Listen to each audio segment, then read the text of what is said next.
सुप्रभात बच्चों, मैं मुकेश आपकी हिंदी की अध्यापिका विश्वास नवशारदा पब्लिक स्कूल भुना से बोल रही हूँ।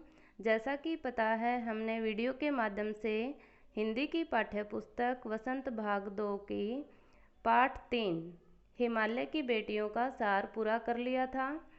आज हम इस पाठ के प्रश्न उत्तर करेंगे। इस पाठ का पहला प्रश्न है, नदियों को माँ मानने की परंपरा हमारे यहाँ काफ़ी पुरानी है कि बहुत समय से, पुराने समय से ही चली आ रही है ये परंपरा होती रीति रिवाज। लेकिन लेखक नागार्जुन उन्हें और किन रूपों में देखते हैं। इसमें पूछा है कि जो लेखक हैं वो नदियों को किन किन रूपों में देखते हैं। तो इसका उत्तर है, भारतवर्ष में नदियों को सदियों से ही देवी अथवा माता माना जाता है। हिमालय की बेटियां पाठ में नागार्जुन नदियों को प्रेमिका, बेटियां और बहन के रूप में देखते हैं। प्रश्न नंबर 2 है, सिंधु और ब्रह्मपुत्र की क्या विशेषताएं बताई गई हैं। कि इस पाठ में जो सिंधु नदी है और ब्रह्मपुत्र नदी है उसकी क्या विशेषताएं बताई गई हैं। तो इसका उत्तर है, नागार्जुन जी ने सिंधु और ब्रह्मपुत्र नदियों की विशेषताएं बताते हुए लिखा है कि ये दोनों नदियाँ हिमालय पर्वत से निकलती हैं। सिंधु और ब्रह्मपुत्र स्वयं, स्वयं का मीनिंग होता है खुद, कुछ नहीं बल्कि हिमालय के पिघले हुए दिल से प्रभावित दया है। तो लेखक ने सिंधु और ब्रह्मपुत्र नदी के बारे में ये विशेषता बताई है। प्रश्न नंबर 3 है, काका कालेलकर ने नदियों को लोकमाता क्यों कहा है। कि जो काका कालेलकर हैं उन्होंने नदियों को लोकमाता क्यों कहा है, किस लिए कहा है लोकमाता। तो इसका उत्तर है, हिमालय से निकलने वाली नदियाँ हिमालय की पुत्रियाँ हैं। हम नदियों की संतान हैं। नदियों को भारतीय संस्कृति में माँ का दर्जा दिया है, इसलिए काका कालेलकर ने भी नदियों को लोकमाता कहा है। इस पाठ का प्रश्न नंबर 4 है, हिमालय की यात्रा में लेखक ने किन किन की प्रशंसा की है। तो इसका उत्तर है, लेखक नागार्जुन ने हिमालय की यात्रा में रावी, सतलुज, ब्यास, चिनाब, झेलम, काबुल, कपीसा, गंगा, यमुना, सरयू, गंडक, कोसी आदि हिमालय की छोटी बड़ी नदियों की प्रशंसा की है। इसके अलावा लेखक ने हिमालय और समुद्र की प्रशंसा भी की है। लेख से आगे, जो लेख है उससे आगे, नदियों और हिमालय पर अनेक कवियों ने कविताएं लिखी हैं। उन कविताओं का चयन कर उनकी तुलना पाठ में निहित नदियों के वर्णन से कीजिए। कि लेखक कह रहे हैं कि नदियों और हिमालय पर अनेक कवियों ने कविताएं लिखी हैं। उन कविताओं का चयन कर उनकी तुलना पाठ में निहित नदियों के वर्णन से कीजिए।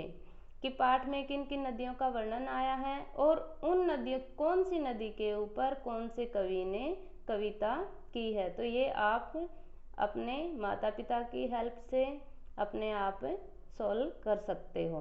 गोपाल सिंह नेपाली की कविता हिमालय और हम, रामधारी सिंह दिनकर की कविता हिमालय तथा जयशंकर प्रसाद की कविता हिमालय के आंगन में पढ़िए और तुलना कीजिए। ये कह रहे हैं कि इन कवियों के द्वारा लिखी गई अलग अलग जो कविताएं हैं, अगर तुम्हें कोई भी हिंदी की किताब मिलती है तो उसमें अलग अलग कवियों की अलग अलग कविताएं मिल सकती हैं और उनकी तुलना कर सकते हो कि उन दोनों में या दोनों तीनों जो भी तुम कविताएं पढ़ोगे तो उनमें क्या तुलना है, ये आप खुद बता सकते हो। यह लेख 1947 में लिखा गया था। 1947 में क्या हुआ था कि 15 अगस्त 1947 को हमारा देश आज़ाद हुआ था। उस समय ये लेख लिखा गया था। तब से हिमालय से निकलने वाली नदियों में क्या क्या बदलाव आए हैं। कि पहले ये नदियाँ पवित्र थी, परंतु अब ये नदियाँ प्रदूषण के कारण अपना मूल रूप खो चुकी हैं। अपने संस्कृत शिक्षक से पूछिए कि कालिदास ने हिमालय को देव आत्मा क्यों कहा है? कि जो कालिदास हैं वो एक संस्कृत भाषा के प्रसिद्ध कवि थे। उन्होंने हिमालय को देवात्मा क्यों कहा है? कि हिमालय पर्वत के ऊपर देवताओं का वास होने के कारण हिमालय को देवात्मा कहा है। आगे है अनुमान और कल्पना। लेखक ने हिमालय से निकलने वाली नदियों को ममता भरी आंखों से देखते हुए उन्हें हिमालय की बेटियां कहा है। आप उन्हें क्या कहना चाहेंगे? नदियों की सुरक्षा के लिए कौन कौन से कार्य हो रहे हैं? जानकारी प्राप्त करें और अपने सुझाव दें। ये प्रश्न आप अपनी रफ कॉपी में लिख सकते हैं कि नदियों के सुरक्षा के लिए क्या क्या कार्य हो रहे हैं, कि सरकार उनकी सुरक्षा के लिए कौन कौन से काम कर रही है, जैसे सफाई वगैरह करवाना, उनकी मरम्मत करवाना, समय पर उनकी देखभाल करना, इस तरह के कार्य करवा रही है सरकार। और उनकी जानकारी प्राप्त करके आप अपनी कॉपी में, ये रफ कॉपी में लिख सकते हो। आगे हम करेंगे नदियों से होने वाले लाभों के विषय में चर्चा कीजिए और इस विषय पर 20 पंक्तियां। तो 20 पंक्तियां आप खुद लिख सकते हो। कक्षा 7वीं के बच्चे अपने आप लिख सकते हैं कि नदियों से हमें कौन कौन से लाभ प्राप्त होते हैं, नदियों के क्या लाभ है हमारे जीवन में। तो 20 वाक्य आप अपनी रफ कॉपी में लिखेंगे। अब है भाषा की बात। अपनी बात कहते हुए लेखक ने अनेक समानताएं प्रस्तुत की हैं। ऐसी तुलना के अर्थ अधिक स्पष्ट एवं सुंदर बन जाता है। उदाहरण, संभ्रांत महिला की भांति वे प्रतीत होती थी। माँ और नदी, माँ और दादी, मौसी और मामी की गोद की तरह उनकी धारा में डुबकियां लगाया करता। अन्य पाठों से ऐसे 5 तुलनात्मक प्रयोग निकालकर कक्षा में सुनाइए और उन सुंदर प्रयोगों को कॉपी में लिखिए। तो आप अगर किसी 2 चीज़ों के बीच में तुलना की गई है वो उसको आप अपनी रफ कॉपी में लिख सकते हैं। कि जैसे हिमालय की तुलना की है सम्राट महिला से, और लेखक ने उनको माँ, दादी, मौसी, मामी, जब वो नदियों में डुबकी लगाकर स्नान करता था तो उन्होंने अपना उनके साथ ऐसा संबंध बताया है। तो ऐसे 5 तुलनात्मक प्रयोग आप अपनी कॉपी में लिख सकते हैं नदियों के ऊपर, कि आप उन नदियों को क्या क्या मानते हैं। जैसे नदी में स्नान करते हैं तो वो आपको कैसा महसूस होता है, ये आप अपनी कॉपी में लिख सकते हैं। अब क्वेश्चन नंबर 3 है विशेषण और विशेष्य वाला। ये देखो, पिछली कक्षा में आप विशेषण और उसके भेदों से परिचय प्राप्त कर चुके हैं। नीचे दिए गए विशेषण और विशेष्य संज्ञा से मिलान कीजिए। विशेषण है सम्राट, चंचल, समतल, घना, मूसलाधार। और विशेष्य हैं वर्षा, जंगल, महिला, नदियाँ, आंगन। सम्राट किसके साथ मिलान हो जाएगा? सम्राट महिला। समतल, समतल का मिलान किसके साथ हो जाएगा? आंगन।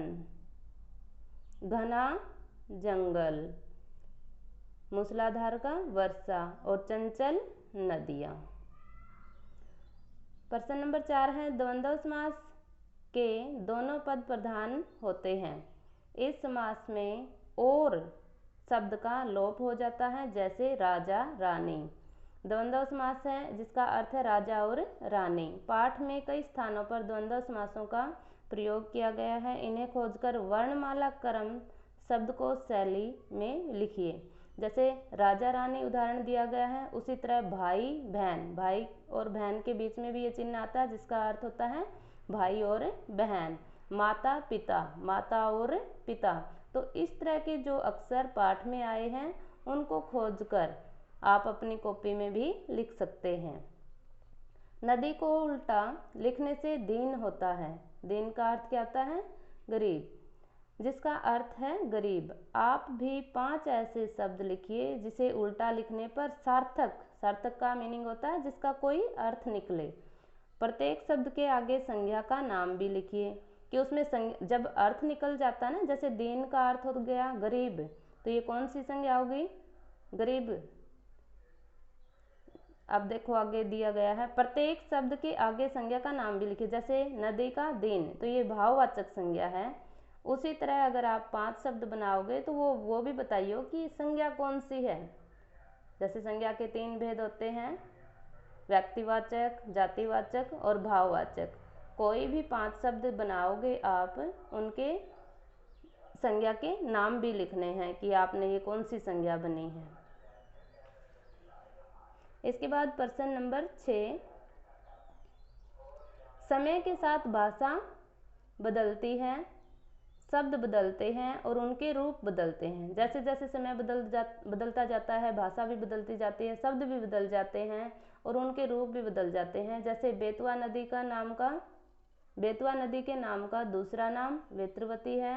नीचे दिए गए शब्दों से ढूंढकर इन नामों के अन्य रूप लिखिए। तो सतलुज का सतद्रुम, झेलम वित्सता, अजमेर अजयमेरू, रोपड़ रूपपुर, चिनाब बिपाशा, बनारस वाराणसी। उनके ख्याल में शायद ही यह बात आ सके कि बूढ़े हिमालय की गोद में बच्चियां बनकर ये कैसे खेला करती हैं। उपर्युक्त मीन्स ऊपर जो कही गई बात में ही के प्रयोग की ओर ध्यान दीजिए। ही वाला वाक्य नकारात्मक का अर्थ होता है नहीं वाला, कि हमें ये कार्य नहीं करना चाहिए। जैसे नहीं नकारात्मक अर्थ दे रहा है, इसलिए ही वाले वाक्य में ही कही गई बात को हम ऐसे भी कह सकते हैं। उनके ख्याल में शायद यह बात न आ सके।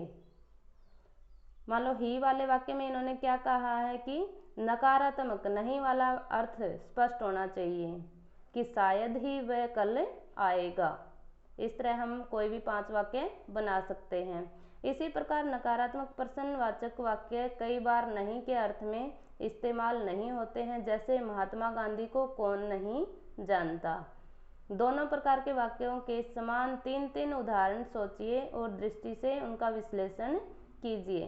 तो आप ये सब काम रफ कॉपी में करके आप मुझे व्हाट्सएप पे दिखाएंगे या मैसेज करेंगे कि हमें भी पता चले कि कौन कौन बच्चा ये काम कर रहा है। धन्यवाद। मुझे आशा है कि आपको ये काम समझ आ गया होगा।